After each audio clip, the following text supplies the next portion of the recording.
Hello, my nerds and nerdettes. This is another new series I'm calling Pre-Writes, Comic Lover Studio. Basically, the series is going to be pre-writes of movies that are coming out. Where if I hear about a movie, like Marvel or DC movie, sometimes, yeah, I'm basically going to do a pre-write of it if I like the character enough and know enough about them.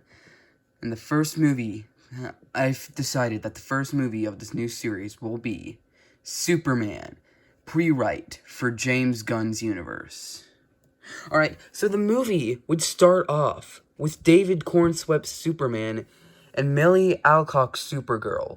They would fight the Engineer, alright? They'd beat her, and yeah, Superman, like Kara, would then go to the Fortress of Solitude. And Superman, he would go to Lois Lane, as they are married already. I know, it's crazy. This is the first movie and they're already married. Don't ignore him.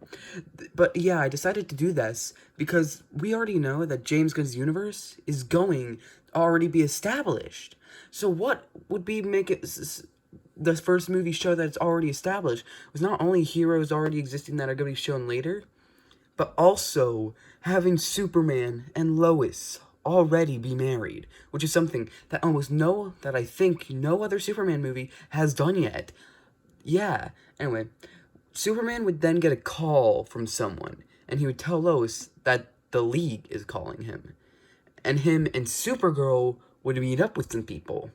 And these people are members of the Justice League of America. And the members that they would see would be Metamorpho, Mr. Terrific, Guy Gardner, Hawkgirl, and Batman. This is a fan cast. He's not confirmed to be it, but I'm one of the people who want him to play it. Jensen Ackles as Batman. Boom, there you go. Jensen Ackles Batman. And they basically tell him that Batman, and they basically go to a diner, and they would all talk. We're getting a Hai-Shi reference. That's right, we're gonna get that whole diner scene. And these guys would basically inform Superman and Kara that Batman, he's like Mega Brain, right? He hacked Lex Luthor's computer systems and found out that he's planning on something to take out Superman. So they're here to inform him and also tell him about next week's Justice League meeting. And he has a feeling that it's clones. And he mentions clones. He doesn't warn him specifically, but he mentions perhaps something like cloning. Because he has found out that he has a clone son. Damian Wayne. Batman Brave and the Bold. Yeah. So, these two would get notified about both things of the meeting and Justice League meeting and the whole, Lex is planning something. And then these would leave, and then Kara would ask, what does he mean by Lex Luthor planning something? Because she knows that Lex and Superman have beef, but she didn't know that he's willing to risk he's willing to go something like this to kill Superman. And Superman would tell her a story of how they first fought, and that he's not surprised. Because you see, when he was first a hero, where we would see him with, instead of black Kingdom Come, it would be just red and yellow Superman symbol of these two in their first conflict. And at the end, Lex would be defeated and Superman would come out victorious. And Lex states, I will get my revenge, and I will kill you. And ever since then, they just haven't spoken except for minor things like Lex starting villains like Livewire and the Engineer, who they fought just earlier that day. And yeah, that's basically what he tells her, and that's why he's not surprised that Lex is planning something to kill Superman, because Lex promised he would do so. And that's our first act. I know, all of that in one act. Oh my gosh. Crazy, right? So in the second act, Lex Luthor we would see Lex be confronted by Superman and Kara. and Lois.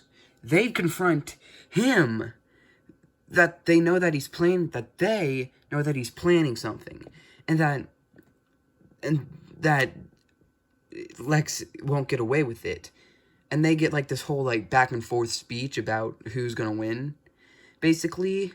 And then they would leave, because they get word that Metallo is, like, destroying the city. And they leave Lex, who gets in a car, and he tells his assistant to take him to the lab.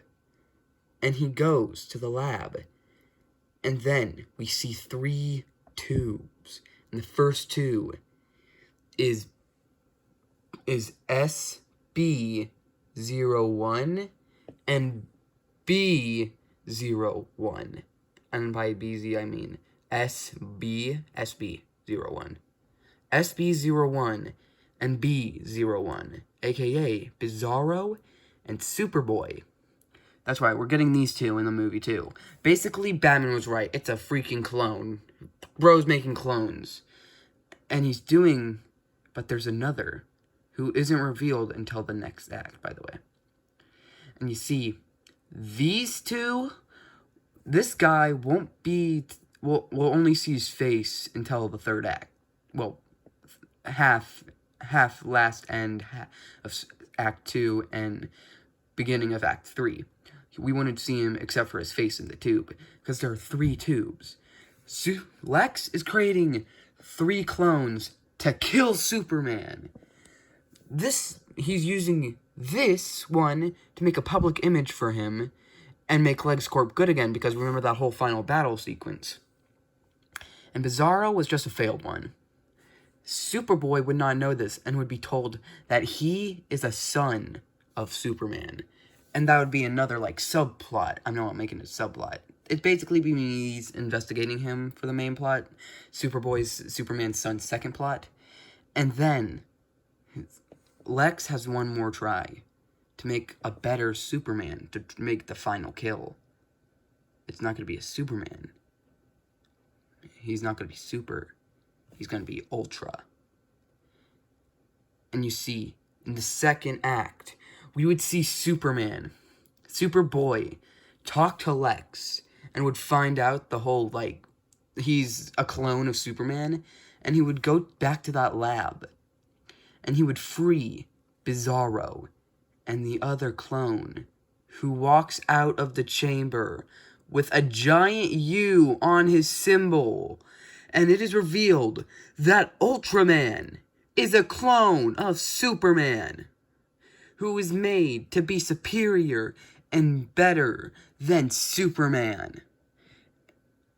And yeah, and these 3, and right soon as Superboy frees Ultraman, these 2, he immediately knows, I just made a great mistake. And so he gets the heck out of there, because Ultraman sees this symbol in the classic suit, and he just goes full-blown loco.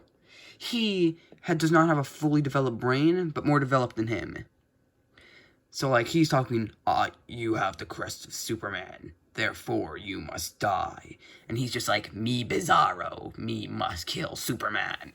These 2, well, at least he thinks he wants to kill Superman, but he genuinely wants to kill Superman. He thinks he knows. So this guy gets the heck out of there right before getting nearly beat to death by Ultraman. Alright? You catching up? You processing all of this? So he goes to these guys, and he tells them everything. He's clone of him, and he tells him about the other clone, which is him. Alright? We got that? You got that? Good. So at the first beginning of the Super Act, during all of this, Lex would go to the Bizarro and Ultraman, and they'd agree to work together. And then we get a second to last battle between Superman, Superboy, and Supergirl versus Lex Luthor, Bizarro, and Ultraman. And they'd all fight. Superboy would fight Lex. Supergirl would fight Bizarro. And by the way, Bizarro, he's sexist. He thinks, you not be super cause you woman. Like that, yeah. Which would make her mad and want to kill this dude, but he knows it's not right. But she knows it's not right. She knows that, so he's not going to kill her, but she's going to hurt her really, really bad. Alright? And these two would fight. But you see, Supergirl would see that he's in trouble, so so she would then tackle Ultraman, so that Superman could fight him. And he'd realize, this guy ain't bad. He just has a non-mentally brain. And he convinces him that he doesn't want to be evil. And then Supergirl is knocked back, alright? She's knocked back to the ground from the air with her fight with Ultraman. Bizarro would then try to help them. And Bizarro would get punched in the chest, straight through the heart, by Ultraman. And then it's revealed, Ultraman was faking dummying. He was fake dummy. He was smart the entire time. He played Lex into thinking he was dumb. And he played Bizarro into helping him kill Superman. And now that the Bizarro has betrayed him, and these guys have been partially, beaten down, he isn't weak to green kryptonite. And so he absolutely destroys Lex's suits and nearly beats him to death. So already, 2 major players on his team are now taken out, because he now has his tech in this whole suit, and he's dead, so now he just has to kill him, and her. And Lex can't kill him, because he only has green kryptonite, boys, so only a Kryptonian can kill him. But Ultraman's not done. Ultraman, knocks him out with 1 punch, and then breaks her arm. So then, these 2 are knocking out. And then it's only Superman and Ultraman. And Superman realizes something. That Ultraman is just pure evil. There's no curing this man. He just knocked a boy out. He broke Supergirl's arm. And he killed who was essentially his brother, Bizarro, and nearly beat to death who was essentially his father, Lex. And so he would stop holding back, and he would eventually kill Ultraman. Because he knows that he can't be fixed, and he's too much of a danger. And so Superman kills him, which will scar him for a little bit, before getting told by Lois that it was not his fault. That it was not Superman's fault. He was just pure evil, and he did the right thing. And after Supergirl and Superboy get healed up, all of these guys' suits are basically destroyed. So they get new suits. And the final scene will be them in their new 52 suits. Superboy in a black and red suit. Superman in his classic red and yellow. And Supergirl in this suit. The new 52 suit. And it'd end them flying in the sky. Bam, bam, bam, bam, bam. Supers! And yeah, we basically get that. And that's my pitch. And that's my pre-write for James Gunn's Superman.